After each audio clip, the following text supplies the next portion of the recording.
ప్రభు అయిన యేసుక్రీస్తు నామములో మీ అందరికి సమాధానం కలుగును గాక. ఆమేన్. ప్రియమైన దేవుని బిడ్డలారా, ఈ రోజు దేవుని వాక్యం ధ్యానించుకుందాం. మార్కు సువార్త 2వ అధ్యాయం 17వ వచనం. యేసు ఆ మాట విని, రోగులకే గాని ఆరోగ్యం గల వారికి వైద్యుడు అక్కరలేదు, నేను పాపులని పిలవచ్చితని గాని నీతివంతులను పిలవ రాలేదని వారితో చెప్పాను. ఆమె ఈ వాక్యం దేవుడు దీవించిన గాక.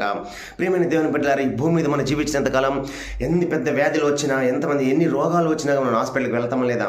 డాక్టర్ ఇక్కడికి రావాలి, నేను వెళ్ళను అంటే అది ఎంత అసంభవమో అంత మూర్ఖత్వం. అదే విధంగా మనం యేసుని నమ్ముకోవాలి. మన పాపాలు పోవాలంటే యేసుని నమ్ముకోవాలి. ఎందుకు నమ్ముకోవాలి యేసునే అంటే ఆయన నీతివంతుడు, ఆయన పరిశుద్ధుడు, ఆయన ఏ పాపం కూడా చేయలేదు కాబట్టి ఆయన పరిశుద్ధుడు. నీ కొరకు నా కొరకు ఆయన ప్రాణం పెట్టి సమాధిని గెలిచే మరణం విరిచే 3వ దినాన తిరిగి లేచిన గొప్ప దేవుడు కాబట్టి ఆయన నమ్ముకుంటేనే మన పాపాలు పోతే. ప్రియమైన దేవుని బిడ్డలారా, అందుకే నిజమైన రక్షకుని యేసు ప్రభువుని నమ్ముకుందాం, మారు మనసు పొందాం, బాప్తీసం తీసుకుందాం, ప్రతి ఒక్క పరలోక రాజ్యం చేరుకుందాం. ఆమేన్. ఈ వాక్యాన్ని దేవుడు దీవించిన గాక. అందరికీ వందనాలు. Praise the lord. God bless you. God bless you. మిమ్మల్ని దేవుడు